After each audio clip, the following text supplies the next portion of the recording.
Einen wunderschönen guten Morgen, Nachmittag oder Abend, ganz egal, wenn du das schaust. Ich freue mich sehr, dass du da bist zu unserem zweiten Online-Gottesdienst.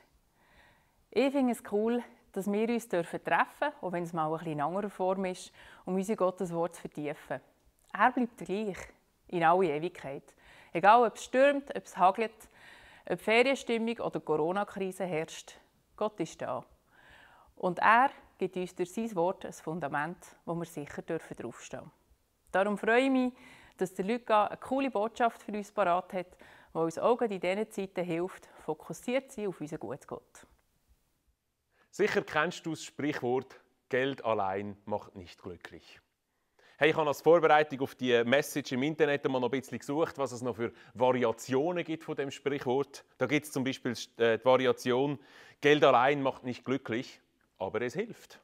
Oder Geld allein macht nicht glücklich, es muss auch dir gehören. Oder mein persönlicher Liebling, Geld allein macht nicht glücklich, man muss schon Schokolade damit kaufen. Das Problem von diesen abgewandelten Sprichwörtern ist eben eigentlich schon so, dass wir eigentlich glauben, Geld allein macht nicht glücklich und trotzdem leben wir oft so, wie wenn es eben gleich so wäre.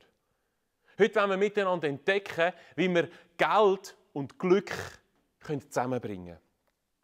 Wir gehen weiter in unserer Serie Love God, Love People zu den 10 Geboten, heute mit dem 8. Gebot. Wir dürfen nie vergessen, warum als Gott die 10 Gebote gegeben hat. Gott hat das Volk nicht einschränken, sondern Gott hat sein Volk in ein Land führen, er hat sie segnen, er wollte ihr Gott sein, er hat sie versorgen, er hat sie beschenken und er hat ihnen lehren, wie man ein Leben in Freiheit lebt. Ein Leben voller Qualität. Ein Leben, wo sie das, was Gott ihnen gibt, wirklich auch geniessen können als ganzes Volk. Das Problem liegt in Ägypten. Und zwar nicht mehr dort, dass das Volk noch in Ägypten wäre, weil Gott hat das Volk aus Ägypten herausgeführt. Aber das Problem ist, Muster und Prägungen, die sie in Ägypten als Sklaven aufgenommen haben, die sind immer noch innen drin gewesen. Das Ganze betrifft natürlich auch ihren ganzen Umgang mit Besitz. Besitz haben sie als Sklaven gar nicht in dem Sinn gekannt. Oder sie haben es nur gekannt von anderen. Und Gott hat gewusst, wenn er jetzt das neue Volk, wenn er das in das Land hineinführt und ihnen Besitz gibt, dann werden sie mit dem Besitz so umgehen, wie sie es halt in Ägypten gelernt haben. Sie werden darum kämpfen, möglichst viel zu haben. In Ägypten war es ja so, die viel haben, die haben Macht gehabt und die haben andere unterdrückt. Und sie sind die keine hatten, sie sind die Unterdrückten gewesen. Und das haben sie natürlich nicht mehr wollen. Darum werden sie kämpfen, möglichst viel zu haben. Um möglichst viel zu haben, werden sie alle möglichen Mittel einsetzen, auch wenn sie es sogar einander wegnehmen müssten. Sie würden ihre Sicherheit im Besitz suchen, sie würden anfangen, Besitz gegeneinander einzusetzen und einander sogar mit Besitz wiederum zu unterdrücken. Wieso haben sie es gelernt? Sie würden gegenseitig wohl Notlagen ausnützen, um aus denen einen persönlichen Gewinn zu ziehen. Einzelne würden gehen und sich bereichern an anderen. Starke würden Besitz der Schwachen wegnehmen. Einem Teil der Israeliten würde es enorm gut gehen und einem anderen Teil sehr schlecht. Das sind Muster, die wir aus unserer Zeit nur allzu gut kennen. Die Idee Gottes ist, dass er seinem Volk lehrt, in einer Art und Weise mit Besitz umzugehen, wo ihm entspricht. Wo dem entspricht, dass er sie eben in die Freiheit führen will, dass er ihnen Glück schenken will. Und zwar nicht nur Einzelnen, sondern ihnen als ganzes Volk. Darum hat Gott dem Volk jetzt eben das 8. Gebot gegeben, wo wir im 2. Mose 20, Vers 15 lesen. Da heißt es ganz einfach, du sollst nicht stehlen. Gut, die meisten von uns werden jetzt sagen, ja gut, das ist nicht so ein Problem. Ich bin ja kein Dieb. Okay, vielleicht habe ich als Kind irgendwo mal einen Kaugummi mitlaufen. Okay, vielleicht sind bei mir die ein paar Kugelschreiber, wo das Firmenlogo von meinem Arbeitgeber drauf ist. Aber das kann ja wirklich nicht das grosse Problem sein, oder? Und tatsächlich, ich glaube, Gott spricht da nicht in erster Linie von irgendwelchen Kaugummis und irgendwelchen Kugelschreibern, sondern Gott redet da von einem Lebensmuster. Gott redet von einem Lebensmuster im Umgang mit Besitz, wo er uns möchte lehren. Ein Umgang mit Besitz, wo man ein Leben in Freiheit entspricht. Ein Umgang mit Besitz, wo das, was wir haben, unser Besitz, nicht zu einem Ersatzgott wird. In der Bibel ist der Umgang mit Besitz ein enorm wichtiges Thema. Ungefähr ein Viertel von dem, was Jesus lehrt, dreht sich direkt oder indirekt um den Umgang mit Finanzen und Besitz. Nicht, weil es für Gott so ein wichtiges Thema wäre, sondern weil es offensichtlich für uns Menschen so ein wichtiges Thema ist. Jesus redet im Neuen Testament mehr über Geld, als er über den Himmel redet. Warum? Besitz hat eine enorme Kraft in unserem Leben. Das weiss Gott. Und darum lehrt uns Gott und darum zeigt uns Gott einen Umgang mit Besitz und Finanzen, wo eben dem entspricht, wo seiner Absicht entspricht, wo man Leben in Freiheit entspricht. Darum schenkt er auch das Gebot, du sollst nicht stehlen. Jetzt, was heisst das? Was bedeutet das? Was bedeutet das Gebot? Bei dem Gebot, du sollst nicht stehlen, da müssen wir nicht gross irgendwie in den griechischen oder hebräischen Wörtern suchen, um das zu verstehen, sondern es ist ganz einfach, es heisst, wir sollen nicht stehlen. Stehlen bedeutet, unrechtmässig etwas zu nehmen, wo mir nicht gehört. Vom Text her können wir es so verstehen, dass es um Stehlen in jeder Art und in allen möglichen Umständen geht, anderen Menschen etwas wegzunehmen, wo uns nicht zusteht. Stehlen kann verschiedene Sachen betreffen. Stehlen können wir Geld, Wissen, Ehre, Leben, Land und so weiter. Stehlen bringt ein Problem mit sich. Stehlen ist nämlich eigentlich eine Botschaft an Gott. Gott sagt, ich will dein Versorger sein. Ich will für dich schauen. Wenn wir jetzt gehen und stehlen, heisst das, Gott, ich vertraue dir nicht, dass du mir genug bist. Gott, ich muss für mich selber schauen, mit irgendwelchen Mitteln. Ich glaube nicht, dass du mein Versorger bist.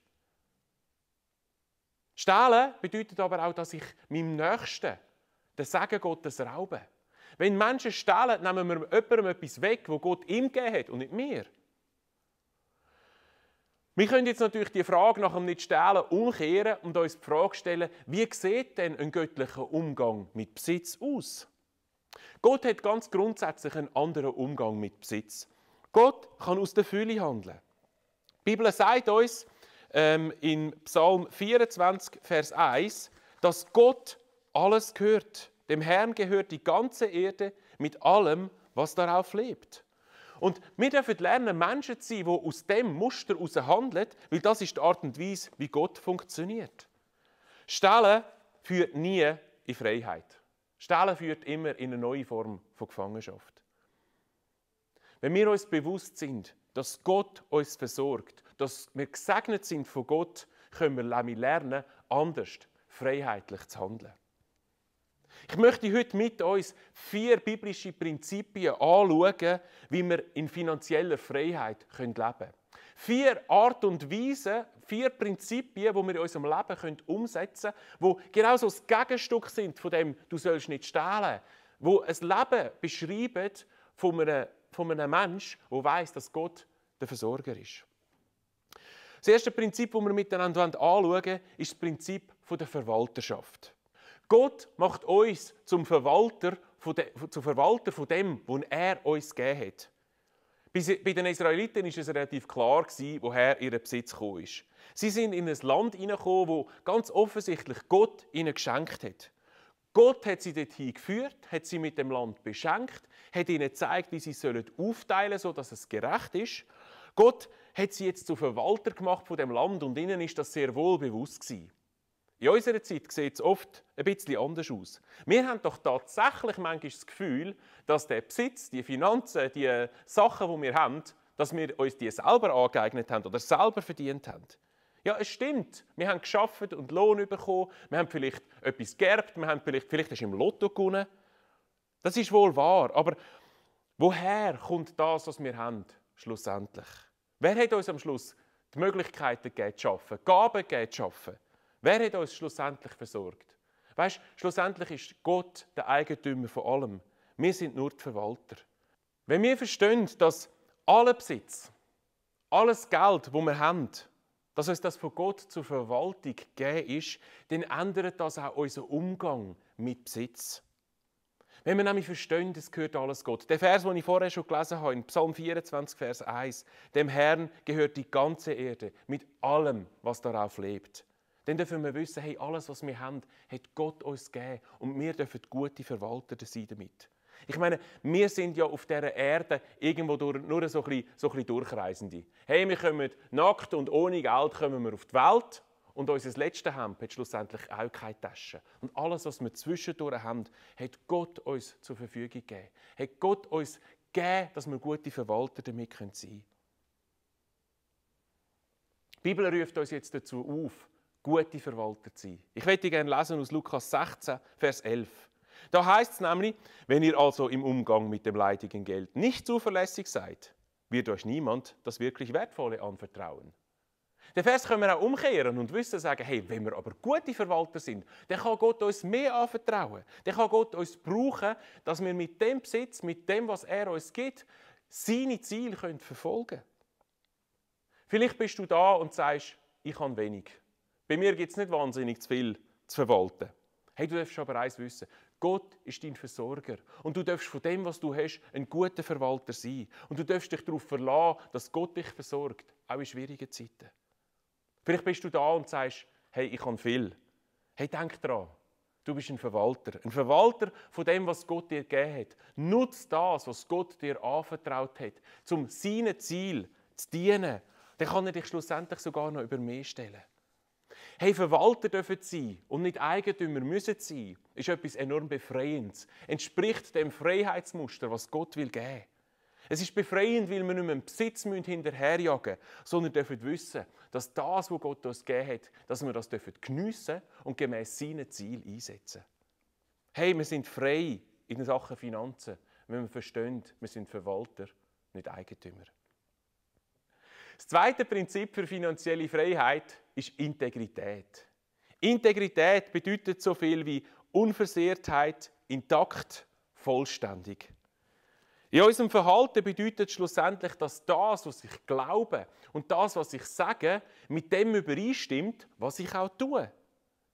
Zum Beispiel stimmt ja die Aussage, wenn ich sage, ich glaube, dass Gott mein Versorger ist, und die Tat, dass ich schlussendlich mich ungerecht bereichere oder eben stelle, wie es die Bibel nennt. Das passt nicht zusammen, weil entweder ist Gott mein Versorger, dann muss ich ja nicht stellen, oder dann weiss ich muss für mich selber sorgen, dann muss ich mir irgendwo durch die Sachen holen, auch wenn es durch Stellen ist. Integrität bedeutet, dass die beiden Sachen, unser Glauben, unser Denken und unser Tun übereinstimmt. Ein anderes Wort für Integrität wäre Kompromisslosigkeit. Und ich glaube, dass es so wichtig ist, dass wir Menschen sind, die uns entscheiden für Kompromisslosigkeit. Gerade im Bereich der Finanzen, gerade im Bereich von unserem Besitz.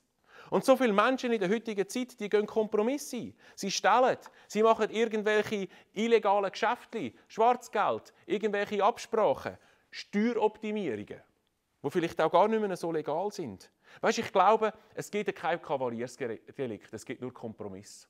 Und das Problem an Kompromiss ist, sie fangen ganz klein an, aber sie werden immer grösser. Hey, ich glaube, dass es so wichtig ist, dass wir Menschen sind, die sich für Integrität entscheiden, die sich für Kompromisslosigkeit entscheiden. Weil, weißt du was? Wir sind Verwalter vom Besitz von Gott. Und das passt nicht zusammen mit Kompromiss. Er ist der uns beschenkt. Er ist der uns segnet. Er ist unser Versorger. Und dann dürfen wir wirklich auch so leben. Gott ist ein Gott der Ordnung. Gott ist ein Gott der Transparenz. Und wir dürfen wissen, Gott segnet keinen Kompromiss. Die Bibel gibt uns für so ein Leben eine riesige Verheißung. Und zwar in den Sprüchen 10, Vers 9. Da heißt es, wer geradlinig lebt, lebt ohne Angst. Wer krumme Wege geht, wird irgendwann ertappt. Hey, weißt du was? Gott will, dass du frei kannst leben, dass du ohne Angst kannst leben. Darum gang den geraden Weg. Ich möchte dich heute fragen, wie geradlinig gehst du mit deinem Besitz, mit deinen Finanzen um? Hey, es gibt einen ganz einfachen Test, wie man das machen kann. Stell dir mal vor, jemand würde in all deine Sachen drin hineinsehen. Hättest du ein schlechtes Gewissen? Gibt es Sachen, die du nicht zeigen willst? Hey, bring Ordnung in die Bereiche hinein. Das ist ein biblisches Prinzip und ein Prinzip von finanzieller Freiheit. Das dritte Prinzip für finanzielle Freiheit ist Grosszügigkeit. Hey, wenn wir verstehen, dass Gott unser Versorger ist und dass wir nur Verwalter sind von dem, was er uns gibt, dann können wir auch anfangen, mit unserem Besitz so zu handeln, wie Gott handelt. Jesus sagt es so in Lukas 6, Vers 38. Er sagt, gebt und es wird euch gegeben werden. Ein volles Maß wird man euch in den Schoß schütten. Ein reichliches Maß, bis an den Rand gefüllt und überfließend. Denn das Maß, das ihr verwendet, wird auch bei euch verwendet werden. Hey, wow, was für eine Verheißung ist das? Grosszügigkeit bedeutet, unseren Besitz nicht nur für uns selber zu verwenden, nicht nur für unser Vergnügen, sondern schlussendlich in Dienst Gottes zu stellen. Ich glaube, dass wir als Christen 3 finanzielle Grundaufträge haben. Der erste Grundauftrag, den wir haben, ist für uns und unsere Familie zu sorgen. Ich habe schon Geschichten gehört von Menschen, die das Gefühl hatten, grosszügig zu sein und Jesus nachzufolgen bedeutet, alles Geld, das wir haben, zu nehmen und irgendwo hinzuschicken oder irgendwie wegzugeben. Aber weißt du was? Das bedeutet es nicht. Das sagt die Bibel nicht. Wir sind gerufen, unser Leben auf finanziell solide Beine zu stellen, gute Verwalter zu sein. Wir dürfen den Segen, den Gott uns schenkt, auch geniessen. Natürlich kann man das auch übertreiben. Das Ziel ist ja eben, gute Verwalter zu sein und ein gutes Maß zu finden. Wir haben einen zweiten Grundauftrag. Der Grundauftrag, das sind Menschen in Not. Die Bibel redet an so vielen Stellen dafür, dass wir die Verantwortung übernehmen sollen, auch für Menschen, die in schwierigen Situationen, in schwierigen Zeiten sind. Übrigens selbst, wenn sie selber schuld sind daran. Sprüche 3, 27 bis 28 sagt es so: Wenn ein Mitmensch Hilfe braucht und du ihm helfen kannst, dann weigere dich nicht, es zu tun. Und wenn du ihm sofort helfen kannst, dann sage nicht, er soll morgen wiederkommen. Hey, wir wollen Menschen sein, die Grosszügigkeit leben mit Menschen, die in Not sind.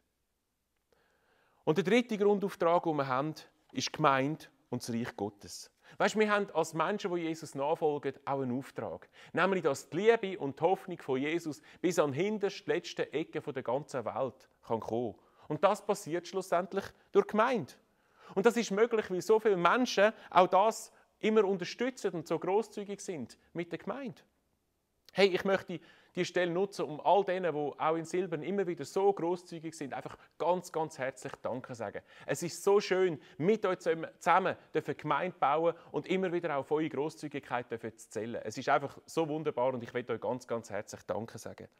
Diejenigen, die vielleicht jetzt vermissen, dass im Gottesdienst so Körbchen durch die Reihe gehen, hey, kein Problem, du kannst online gehen auf unsere Homepage silber.church/spenden und kannst dich voll austoben dort.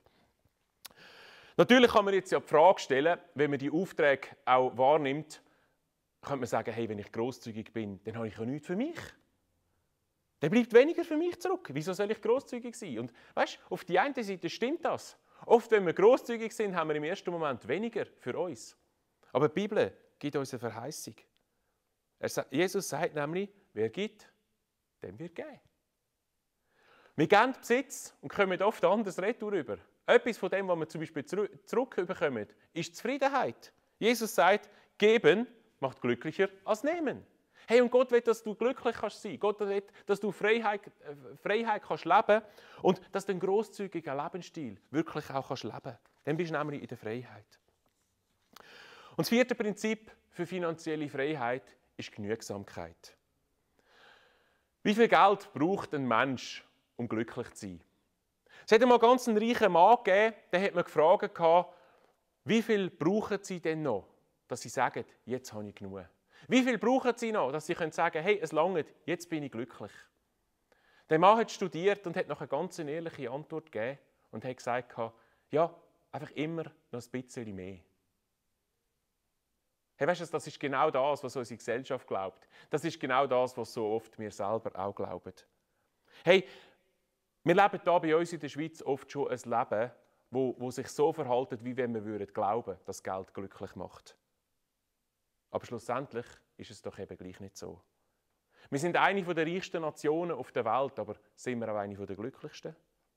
Hey, weißt du, auch die ärmsten Menschen in der Schweiz haben noch mehr als viele Menschen auf der ganzen Erde. Aber sind wir bei uns wirklich glücklich? Die Bibel bringt uns das Prinzip der Genügsamkeit. Es ist vielleicht in der heutigen Zeit kein sehr verbreitetes Prinzip, aber ich glaube, es ist etwas Wertvolles, dafür zu lernen, zufrieden zu sein mit dem, was wir haben. Wir leben oft nach einem anderen Muster. Jemand hat es mal so ausgedrückt und hat gesagt, wir geben Geld aus, das wir nicht haben, um uns Sachen zu kaufen, die wir nicht brauchen, um Menschen zu beeindrucken, die wir nicht einmal mögen. Aber Genügsamkeit bedeutet eben zu sagen, weisst du was, hey, ich bin zufrieden mit dem, was ich kann. Es gibt immer mehr, das stimmt. Aber brauche ich wirklich mehr?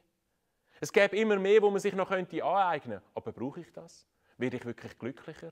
Was erhoffe ich mir davon? Warum ist Genügsamkeit ein Prinzip für finanzielle Freiheit? Ich glaube, Genügsamkeit befreit uns von der Macht, die Besitz auch ausübt. Weißt, Besitz kann uns einnehmen. Besitz kann unseren Fokus auf sich ziehen. Und das ist genau das, was die Bibel uns auch davor warnt. Die Bibel warnt sehr oft vor Reichtum. Warum? Nicht, weil sie etwas gegen Reichtum hat, sondern weil die Bibel weiss, wie viel Macht Reichtum kann ausüben kann. Gott hat nichts gegen Geld, aber Gott wehrt sich gegen die Liebe zum Geld. Genügsamkeit befreit uns eben von dieser Liebe zum Geld. Jesus sagt nämlich, wir können nur entweder Gott oder das Geld lieben. Eben nicht beides. Wenn wir Genügsamkeit leben, können wir mit unserem Besitz so umgehen, dass wir am Ende von unserem Leben mal werden können sagen, hey, das war richtig gewesen, ich hätte es wieder so gemacht. Genügsamkeit muss man aber lernen. Der Apostel Paulus ist uns in dem ein riesen Vorbild. Er beschreibt nämlich, wie er das gelehrt hat. In Philipper 4, Vers 11 und 12 lesen wir, ich habe gelernt, in jeder Lebenslage zufrieden zu sein. Ich weiß, was es heißt, sich einschränken zu müssen. Und ich weiß, wie es ist, wenn alles im Überfluss zur Verfügung steht. Mit allem bin ich voll und ganz vertraut. Satt zu sein und zu hungern. Überfluss zu haben und Entbehrungen zu ertragen. Der Paulus beschreibt da, dass er das gelehrt hat, zufrieden zu sein, egal in welcher Situation er steht. Die Frage ist, hast du das schon gelehrt? Hast du gelehrt, ein Mensch zu sein, der sagt, ich bin zufrieden, ich bin genügsam, ich bin zufrieden mit dem, was ich kann. Es kann mehr sein, es kann weniger sein. Hey, und überleg dir das doch mal bei deinen nächsten Anschaffungen. Muss jetzt wirklich wieder ein neues Handy an? Muss wirklich wieder ein neues Auto an? Würde es nicht auch einfacher gehen? Kann ich mir die Sachen, die ich mir anschaffen will, wirklich leisten? Was erhoffe ich mir eigentlich von diesen Anschaffungen? Habe ich das Gefühl, ich könne so zu mehr Glück kommen? Hey, ich glaube, wir dürfen lernen, in Sachen Besitz, in Freiheit leben, wenn wir es lernen, zufrieden zu sein mit dem, was wir haben. Hey, ich möchte dir so zum Abschluss von dieser Botschaft die Frage weitergeben, wie sieht es denn bei dir zu diesen Themen aus? Hast du gelernt, ein Verwalter zu sein von dem, was Gott dir gibt? Hast du dich für ein Leben von der Integrität entschieden, wo du sagst, hey, kein Kompromiss, gerade wenn es um Finanzen geht? Hast du dich entschieden zu einem Leben von der Grosszügigkeit, wo du sagst, hey, ich werde von Gott beschenkt, da darf ich weiter schenken? Hast du dich entschieden zu einem Leben von der Genügsamkeit, wo du sagst, hey, ich bin zufrieden mit dem, was ich kann? Hey, bevor ich heute zum Schluss von dieser Message komme, möchte ich dir noch vom grössten Diebstahl der Menschheitsgeschichte erzählen. Da handelt es sich nicht um einen Bankraub oder irgendeinen Kunstdiebstahl, sondern der grösste Raub, den haben wir Menschen an uns selber begangen. Wir haben uns nämlich selber von Gott abgewendet und durch das unsere Beziehung zu Gott gestohlen. Eben Jesus ist Mensch geworden und hat die Möglichkeit geschaffen, dass wir wieder zurückkommen zu Gott.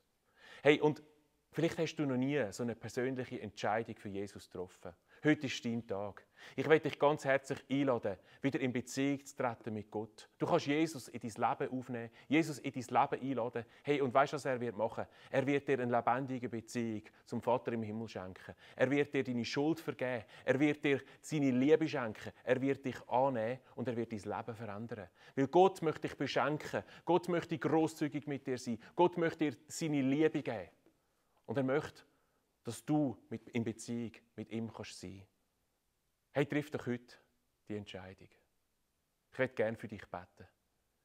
Jesus, ich danke dir von ganzem Herzen für die Message aus deinem Wort. Danke, dass du uns nicht nur rufst, nicht zu stellen, sondern hineinführen in ein Leben von einem freiheitlichen Umgang, auch mit Besitz.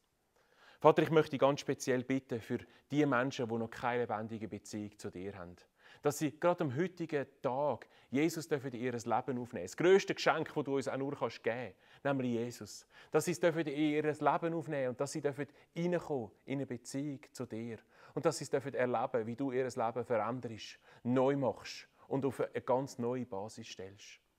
Vater, ich möchte dir auch Danke sagen für uns alle anderen, Danke, dass wir uns entwickeln in unserem Umgang mit dem, was du uns zur Verfügung stellst, mit unserem Besitz, mit unseren Finanzen. Jesus, wir wollen Menschen sein, die wirklich gute Verwalter sind. Jesus, wir wollen Menschen sein, die Integrität leben. Jesus, wir wollen Menschen sein, die schenkend sind, die Grosszügigkeit leben. Und Jesus, wir wollen Menschen sein, die Genügsamkeit gelehrt haben. Jesus will, dass deine Muster sind. Herr, wir müssen nicht stehlen, wir dürfen Freiheit leben. Ich danke dir von ganzem Herzen. Amen. Es tut so gut, in Gottes Wort verankert zu sein. Das gibt uns einfach Halt. Und darum werden wir uns auch nächste Woche wieder treffen zum einem Online-Gottesdienst und gehen weiter in unserer Serie Love God, Love People. Und jetzt wünsche ich euch einfach noch einen wunderschönen Tag, genießt das schöne Wetter, lasst es euch gut gehen und feiert unseren Gott.